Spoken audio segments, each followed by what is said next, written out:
का अपना टॉपिक है स्थानीय स्वशासन।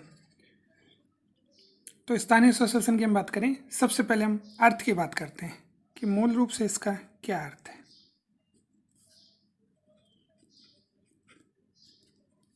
तो मूल अर्थ की हम बात करें तो इसका अर्थ है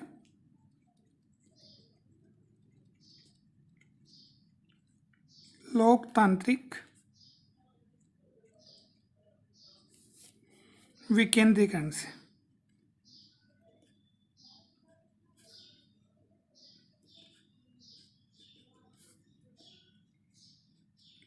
तो स्थानीय स्वशासन इसका मूल अर्थ माना जाता है किससे? लोकतांत्रिक विकेंद्रीकरण से।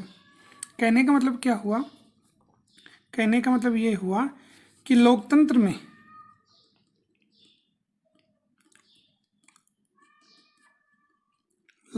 में गांव की जनता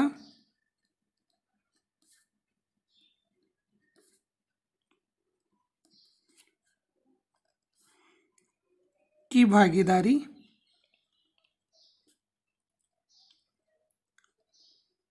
सुनिश्चित करना।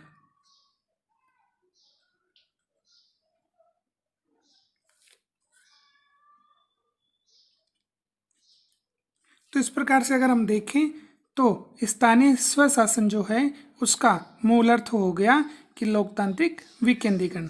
लोकतांत्रिक विकेंद्रीकरण में क्या होता है कि लोकतंत्र जो है, शासन जो है, उसमें गांव की जनता की क्या होनी चाहिए?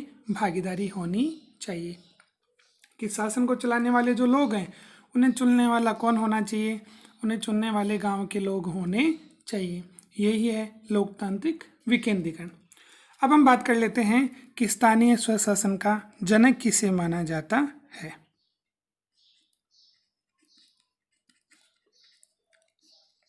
तो स्थानीय स्वशासन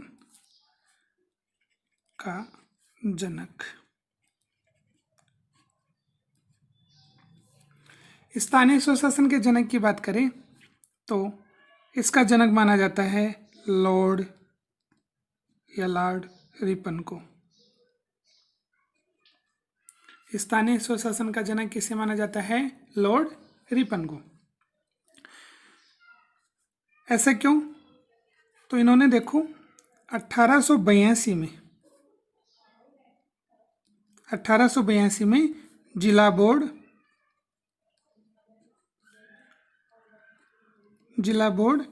या हम इसको बोले जिला निकाय,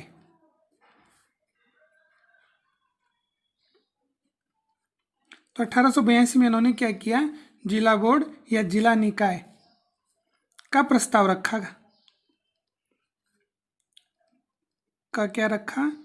प्रस्ताव रखा। इसलिए लॉर्ड रिपन को भारत में स्थानीय स्वशासन का क्या माना जाता है? जनक माना जाता है। तो बड़े अच्छा क्वेश्चन बनता है कि स्थानीय स्वशासन का जनक किसे माना जाता है भारत में? तो आंसर आएगा लॉर्ड रिपन। समय पूछा जाए तो 1882। तो हमने पढ़ा कि स्थानीय स्वशासन का क्या अर्थ है, स्थानीय स्वशासन का जनक किसे माना जाता है। अब हम विषय की बात कर लें कि स्थानीय स्वशासन जो विषय है ये कौन सी सूची का है। तो हमने देखो 3 सूचियों के बारे में पढ़ भी रखा है, संघ सूची, राज्य सूची और समवर्ती सूची।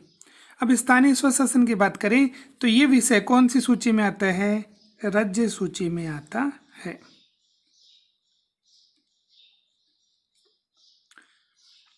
तो राज्य सूची के अंतर्गत स्थानीय स्वशासन आता है। अब बात कर लें इसके प्रकार। तो स्थानीय स्वशासन के कितने प्रकार हैं?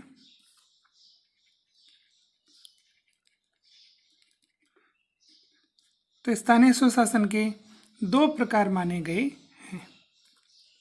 इसे 2 भागों में बांटा गया है। नंबर 1 पंचायती राज और नंबर 2 की हम बात कर लें नगरीय या नगरपालिका, नगरीय स्वशासन।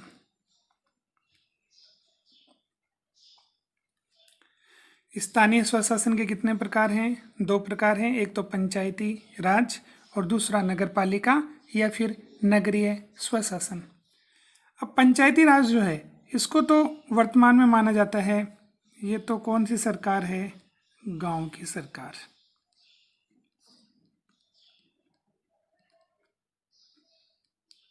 कौन सी सरकार मानी जाती है इसे? गांव की सरकार। और नगरीय स्वशासन की बात करें, नाम से पता लग रहा है आपको, तो ये किसकी सरकार हो जाएगी? शहर की सरकार। तो इस प्रकार से स्थानीय स्वशासन गांव का शासन भी चलाता है और शहर का शासन भी चलाता है, और दोनों को संयुक्त रूप से क्या बोला जाता है? स्थानीय स्वशासन। अब हम आगे इसकी बात कर लें तो देखो, आज का जो अपना टॉपिक है वो है पंचायती राज।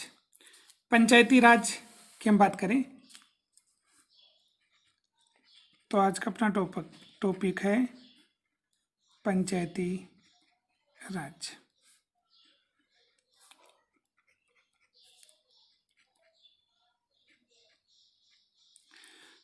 पंचायती राज की बात करें तो देखो, पंचायती राज की शुरुआत आज से नहीं हुई है, प्राचीन समय से मानी जाती है। तो प्राचीन समय से हमें पंचायती राज का क्या मिलता है? उल्लेख मिलता है। सबसे पहले हम बात करें तो पंचायतों का सबसे पहले उल्लेख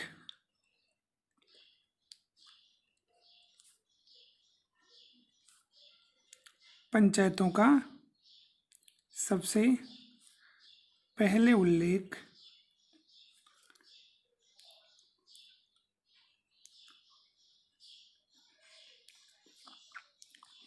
वैदिक काल में मिलता है।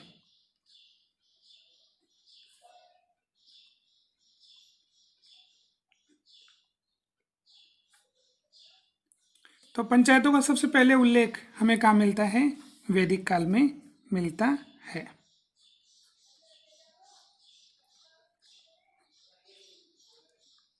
वैदिक काल में मिलता है। वैदिक काल में हमें देखो 4 वेद थे, आपने पढ़े हैं, ऋग्वेद है, सामवेद है, यजुर्वेद है और अथर्ववेद है। तो इन 4 वेदों में से हम बात कर लें तो अथर्ववेद जो है, उस अथर्ववेद में हमें एक शब्द मिलता है। कौन सा शब्द मिलता है? ग्रामीण। तो अथर्ववेद में हमें कौन सा शब्द मिलता है? ग्रामीण शब्द मिलता है। तो सबसे पहले अथर्ववेद में ग्रामीण शब्द से हमें पंचायती राज का उल्लेख मिलता है। अब इसके आदर्श रूप की बात करें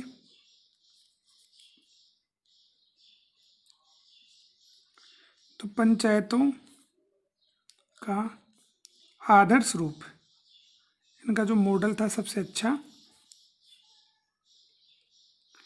वो आदर्श रूप हमें कौन से शासन में देखने को मिलता है?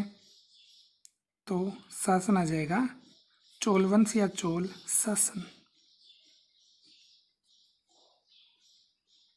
कि पंचायतों का जो श्रेष्ठ रूप था, आदर्श रूप था, वो कौन से शासन में दिखाई देता है? चोल वंश में या चोल शासन में दिखाई देता है। फिर बात कर लें एक दो कथन की, समर्थक की। तो समर्थक माना जाता है पंचायती राज के सबसे बड़े समर्थक पंचायती राज के सबसे बड़े समर्थक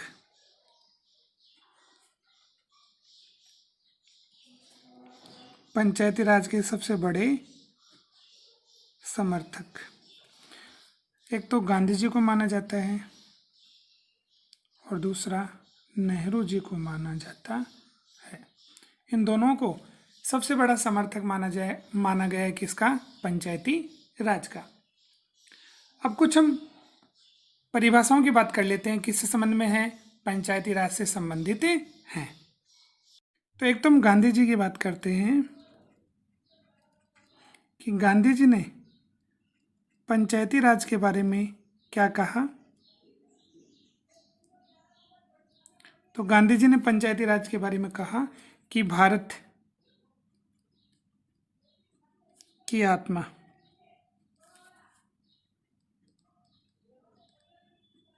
भारत की जो आत्मा है वो गांवों में बसती है।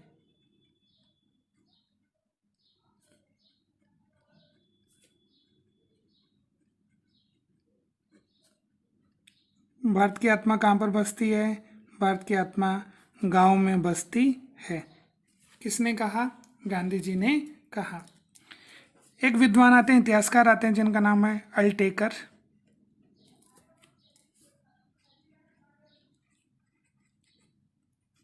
अल्टेकर, उन्होंने भी इसके बारे में कुछ कहा है कि भारतीय गांवों को गणराज्य, इन्होंने कहा है भारतीय गांवों को गणराज्य की संज्ञा दी है। तो भारतीय गांवों को गणराज्य की संज्ञा दी।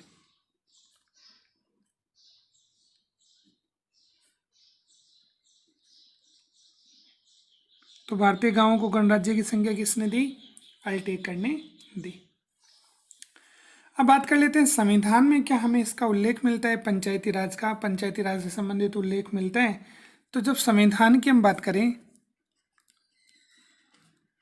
तो बिल्कुल संविधान में हमें इसका उल्लेख मिलता है। पिछले वीडियो में हमने नीति निर्देशक तत्व पढ़े थे।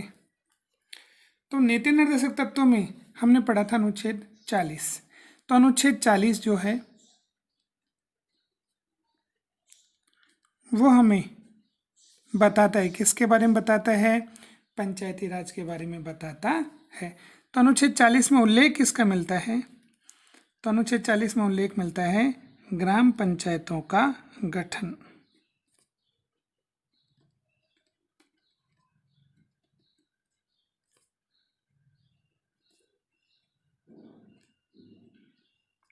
तो ग्राम पंचायतों का गठन कौन सा अनुच्छेद में मिलता है? अनुच्छेद 40 में। तो संविधान में हमें पंचायती राज का उल्लेख मिलता है, लेकिन ये उल्लेख हमें नीति निर्देशक तत्वों में मिलता है। इसलिए अगर ये मौलिक अधिकार में होता तो प्रत्येक राज्य में ग्राम पंचायतों की स्थापना बहुत पहले हो जाती, लेकिन नीति निर्देशक तत्वों में होने के कारण ये अप्लाई नहीं हो पाया, इसे संवैधानिक रूप नहीं मिला, तो ये लागू भी नहीं हो पाया।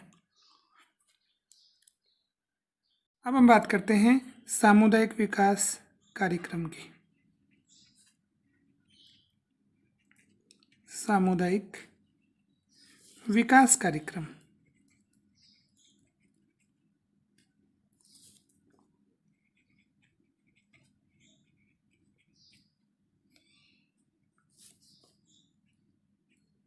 सामुदायिक विकास कार्यक्रम भारत में शुरू किया गया, और ये कब शुरू किया गया था? 1952 में। अमेरिका की तर्ज पर भारत में ये कार्यक्रम शुरू हुआ था, और 1952 में, कब? गांधी जयंती पर। तो 2 अक्टूबर 1952 को ये कार्यक्रम भारत में शुरू हुआ। इस कार्यक्रम को भारत में शुरू करने में महत्वपूर्ण भूमिका एक समिति की रही, और उसमें नाम आता है के.एम. मुंशी।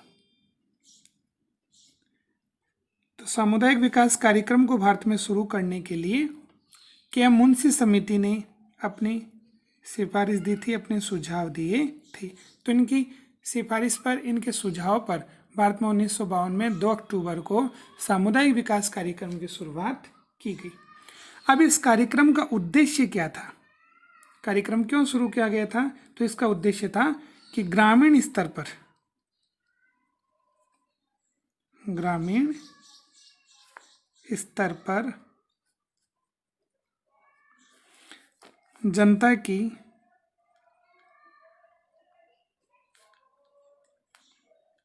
ग्रामीण स्तर पर जनता की न्यूनतम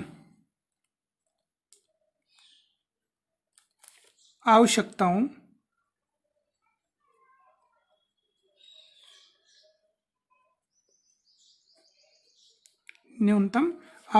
को पूरा करना।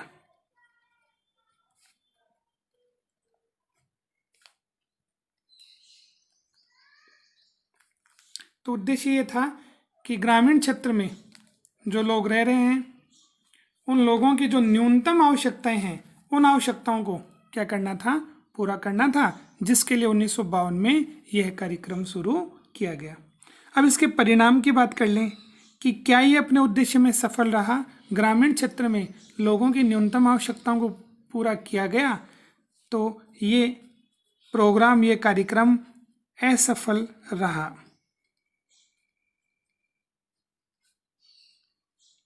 सफल नहीं हो पाया। अब ये असफल क्यों रहा? इस असफल रहने की जांच के लिए एक समिति का गठन किया गया कि भारत में जो सामुदायिक विकास कार्यक्रम शुरू किया गया था वो असफल क्यों हुआ, इसकी जांच करने के लिए, इसकी जांच के लिए क्या किया गया? एक समिति का गठन।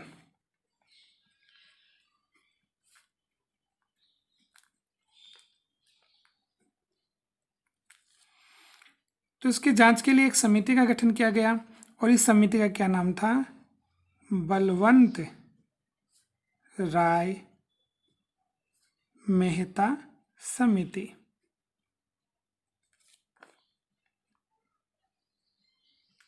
तो बलवंत राय मेहता समिति का गठन 1957 में किया गया।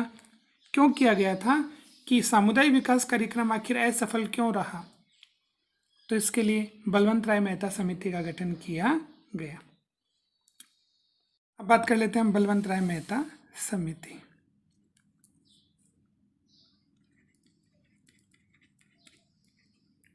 बलवंत राय मेहता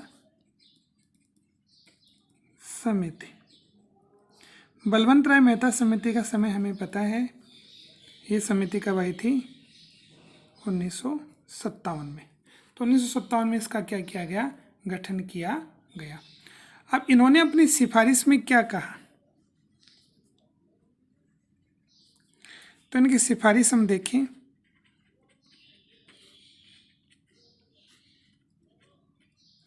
तो इन्होंने अपनी सिफारिश में एक बात की, लोकतांत्रिक विकेंद्रीकरण की।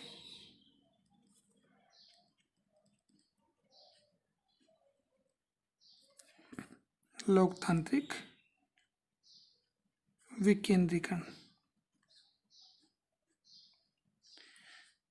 कि लोकतंत्र रहे और लोकतंत्र में शक्तियां एक केंद्र में नहीं रहे, शक्तियों का विभाजन निचले स्तर पर क्या किया जाए। तो शक्तियां विभाजित हों निचले स्तर पर, यही है लोकतांत्रिक विकेंद्रीकरण। तो इन्होंने लोकतांत्रिक विकेंद्रीकरण के बारे में कहा, इसलिए भारत में लोकतांत्रिक विकेंद्रीकरण,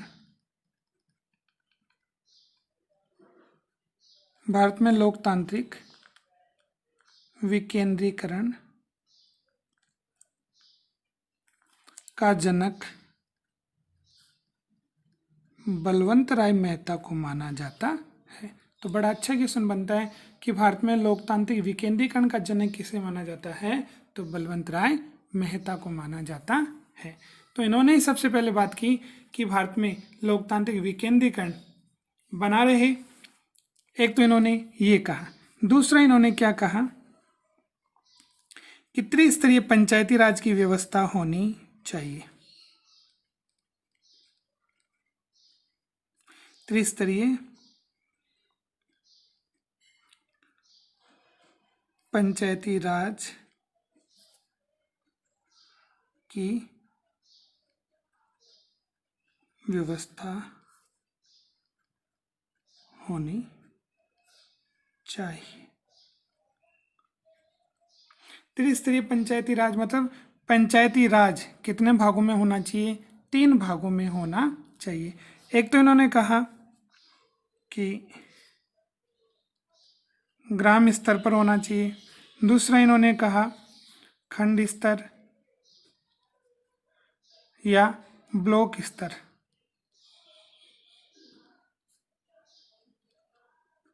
पर होना चाहिए, और एक इन्होंने कहा जिला स्तर पर होना चाहिए।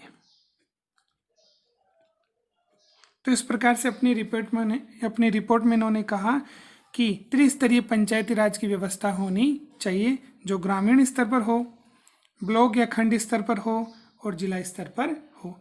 इन्होंने कहा कि ग्रामीण स्तर पर ग्राम पंचायत होनी चाहिए, तो गांव का जो स्तर है उसमें क्या होनी चाहिए, ग्राम पंचायत होनी चाहिए। खंड स्तर पर या ब्लॉक स्तर पर पंचायत समिति होनी चाहिए।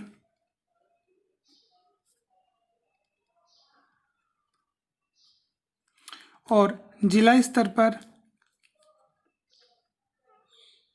जिला परिषद होनी चाहिए। तो इस प्रकार से त्रिस्तरीय पंचायती राज के बारे में इन्होंने कहा। एक इन्होंने कहा कि महिलाओं को आरक्षण प्राप्त होना चाहिए। पंचायती राज में महिलाओं को क्या मिले, आरक्षण। तो महिलाओं को आरक्षण प्राप्त होना चाहिए। इस प्रकार से इन्होंने अपनी रिपोर्ट सौंपी। तो 57 में इसका गठन हुआ। मुख्य मांगे इनकी यही रही। इसमें सबसे अच्छी बात मानी जाती है त्रिस्तरीय पंचायती राज, जो कि लोकतांत्रिक विकेंद्रीकरण को क्या है, दर्शाता है। अब इसमें बात कर लें इनकी रिपोर्ट के आधार पर।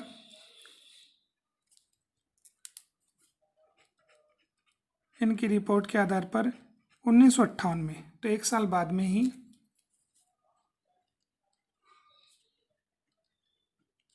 एक संस्था का नाम आता है राष्ट्रीय विकास परिषद।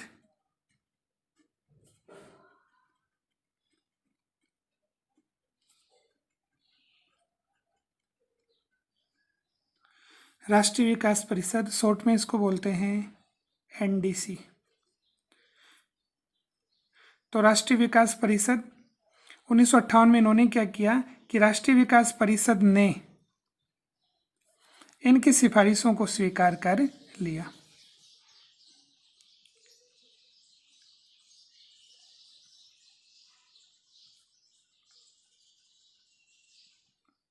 तो इनकी जो सिफारिश थी उन सिफारिशों को स्वीकार कर लिया।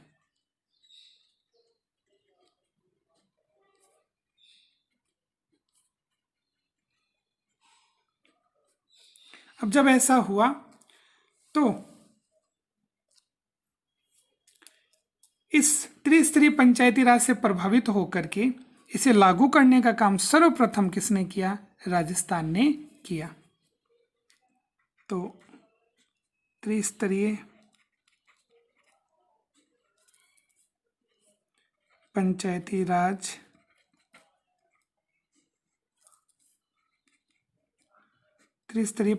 राज को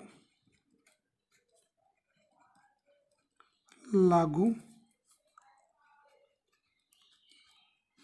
करने वाला प्रथम राज्य, त्रिस्तरीय पंचायती राज को लागू करने वाला प्रथम राज्य कौन बना, राजस्थान बना।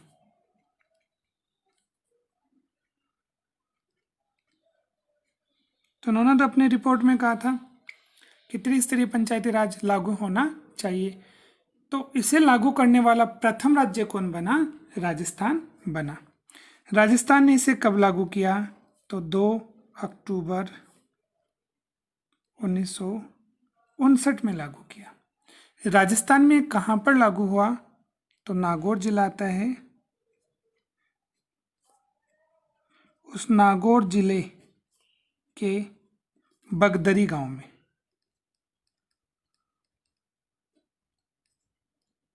गांव का क्या नाम था, बगदरी।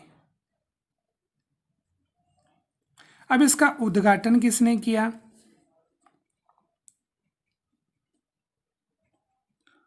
तो पंडित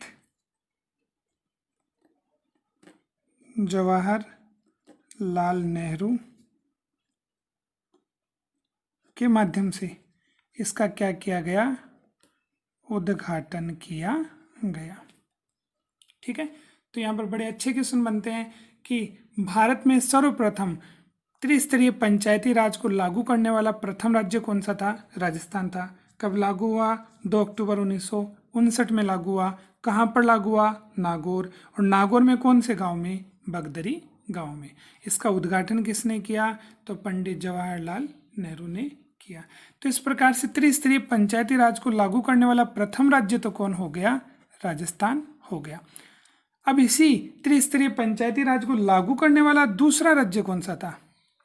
तो ये तो था प्रथम राज्य। अब दूसरे राज्य की बात करें, दूसरा राज्य, और इसे लागू करने वाला दूसरा राज्य आंध्र प्रदेश था।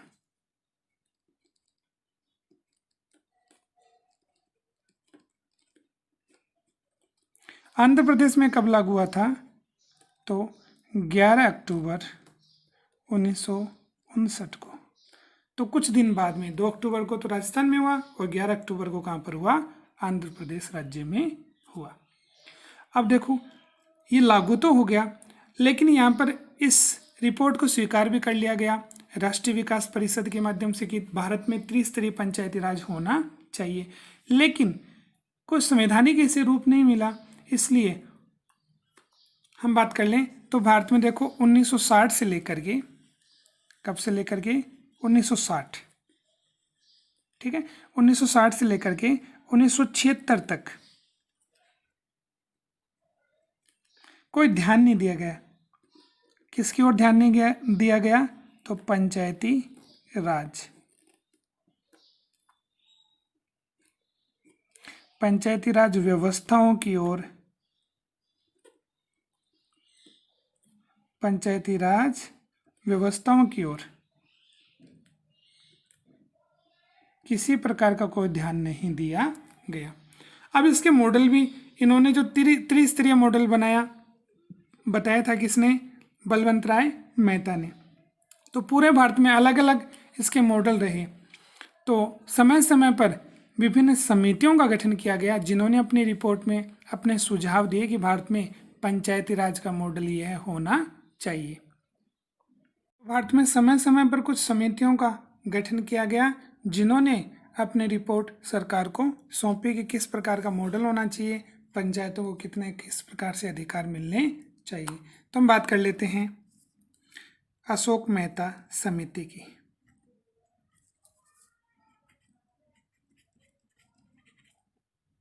अशोक मेहता समिति,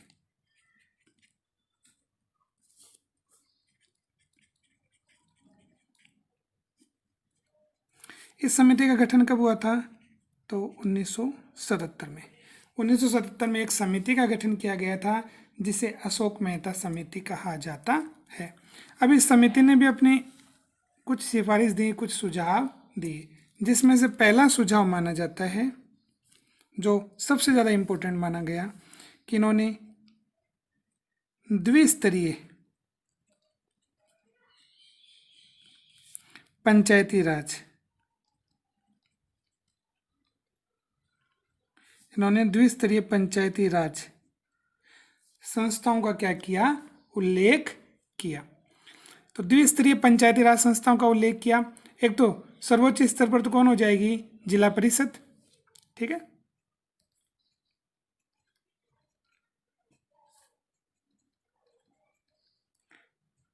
तो एक तो इन्होंने कहा कि 2 स्तर होने चाहिए, एक तो जिला परिषद होनी चाहिए और दूसरी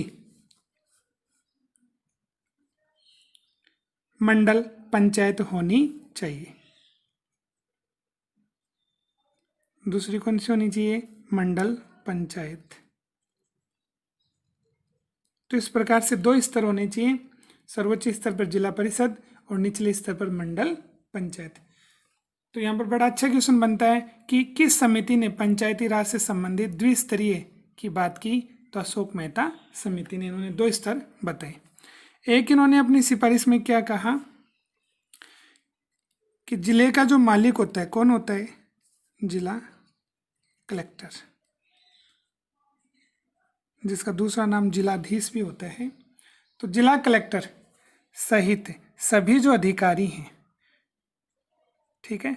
जिला कलेक्टर सहित जो भी जिले के प्रशासनिक अधिकारी हैं वो किसके अधीन होने चाहिए? तो वो जिला परिषद के अधीन होने चाहिए। ठीक है। तो अशोक मेहता समिति ने क्या कहा कि जिला कलेक्टर सहित जिले के जो बड़े पदाधिकारी हैं वो सर्वे सर्वा न होकर के वो अधीन हो, किसके अधीन होने चाहिए? वो जिला परिषद के अधीन होने चाहिए। तो एक रिपोर्ट में इन्होंने ये कहा। फिर इन्होंने कहा कि इन पंचायती संस्थाओं के चुनाव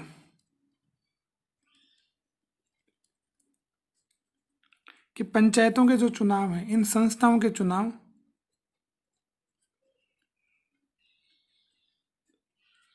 किसके आधार पर होने चाहिए? तो इन संस्थाओं के चुनाव होने चाहिए दलगत आधार पर।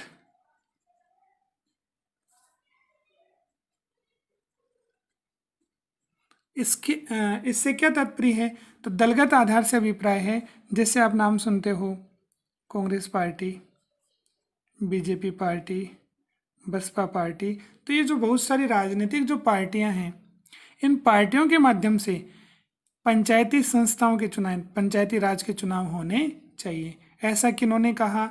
ऐसा अशोक मेहता समिति ने कहा कि दलगत आधार पर। तो वर्तमान में भारत में पंचायतों का जो चुनाव होता है वो दलगत आधार पर नहीं होता है, राजनीतिक पार्टियों के आधार पर प्रत्याशी चुनाव में खड़े नहीं होते हैं। तो इनका कहना था कि इन संस्थाओं का चुनाव इन पॉलिटिकल पार्टियों के आधार पर होना चाहिए। फिर इन्होंने कहा कि पंचायती राज संस्थाओं में SC, ST, तो पंचायती राज संस्थाओं में अनुसूचित जाति, अनुसूचित जनजाति और महिला वर्ग को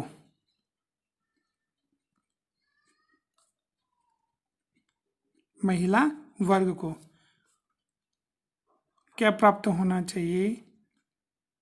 आरक्षण प्राप्त होना चाहिए।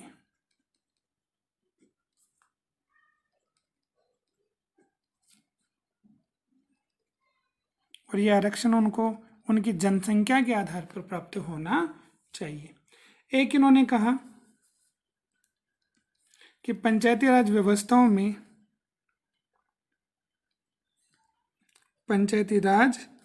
में स्वयंसेवी संस्थाओं की भूमिका होनी चाहिए। पंचायती राज संस्थाओं में स्वयंसेवी संस्थाओं की भूमिका होनी चाहिए। तो इस प्रकार से अशोक मेहता समिति ने कुछ सुझाव दिए और महत्वपूर्ण सुझाव इनका माना जाता है द्विस्तरीय पंचायती राज की व्यवस्था कि एक तो जिला परिषद होनी चाहिए और निचले स्तर पर होनी चाहिए मंडल पंचायत। फिर भी और कई सुझाव दिए, लेकिन इनके सभी सुझावों को स्वीकार नहीं किया गया, इनकी रिपोर्ट को अस्वीकार कर दिया गया। फिर इसके बाद में हम अगली कुछ समितियों की बात करें तो बात करते हैं हम GV राव समिति। GV राव समिति, GV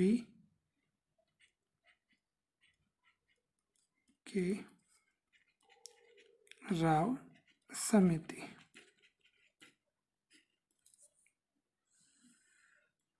अब GV राव समिति का गठन कब किया गया था? 1985 में किया गया था। इन्होंने अपने कुछ सुझाव दिए, जैसे एक तो इनका सुझाव था कि ग्राम पंचायतों को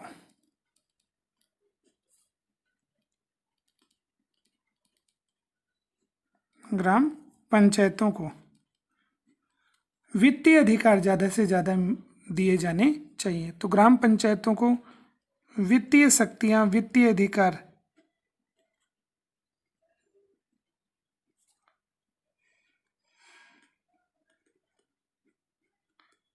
तो ग्राम पंचायतों को वित्तीय शक्तियां, वित्तीय अधिकार दिए जाएं।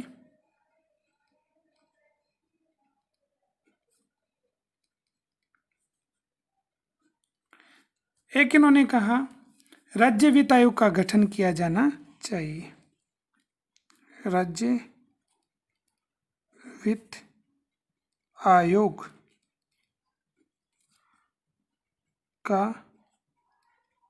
गठन किया जाना चाहिए।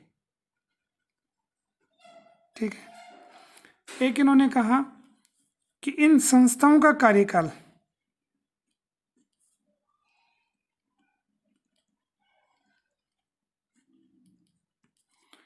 पंचायती राज संस्थाओं का कार्यकाल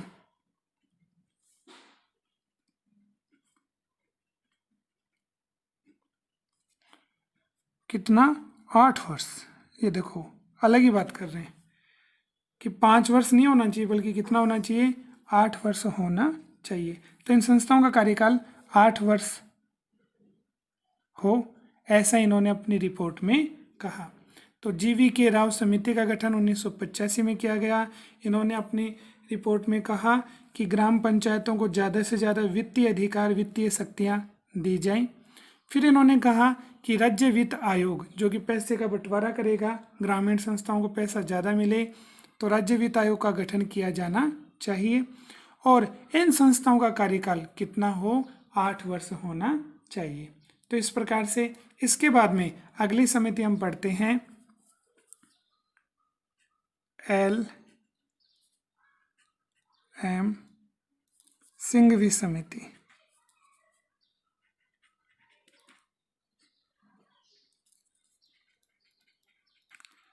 LM सिंघवी समिति और इसका पूरा नाम है लक्ष्मीमल सिंघवी समिति और 1986 में इस समिति का गठन किया गया और उनका जो मुख्य जो प्रावधान था वो यही था कि पंचायती राज संस्थाओं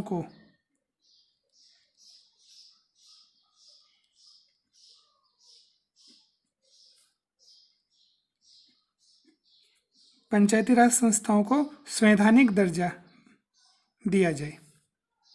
ये उनकी मुख्य सिफारिश थी। संवैधानिक दर्जा का मतलब है कि समय पर इनका चुनाव होना चाहिए, इनका कार्यकाल होना चाहिए। ठीक है। तो ये सभी प्रकार की जो चीज़ें हैं वो संवैधानिक दर्जे में आती हैं। पूरे भारत में इनका निर्माण होना चाहिए। ये सब चीज़ें कब आएंगी, जब संविधान में इनको अधिकार दिए जाएं, कानूनी प्रावधान किया जाए। तो कहा लक्ष्मीमल सिंघवी समिति 1986 में। फिर बात करते हैं थुंगन समिति। तो नाम आता है PK Thungon.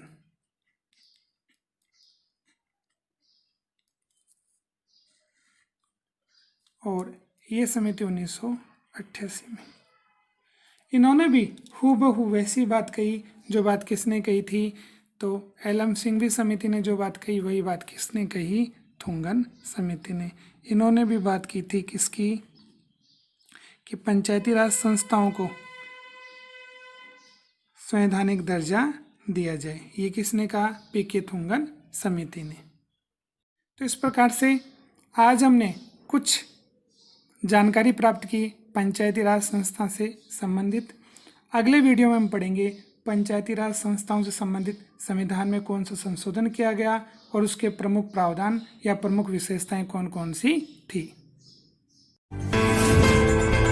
Please subscribe YouTube channel, share and like it.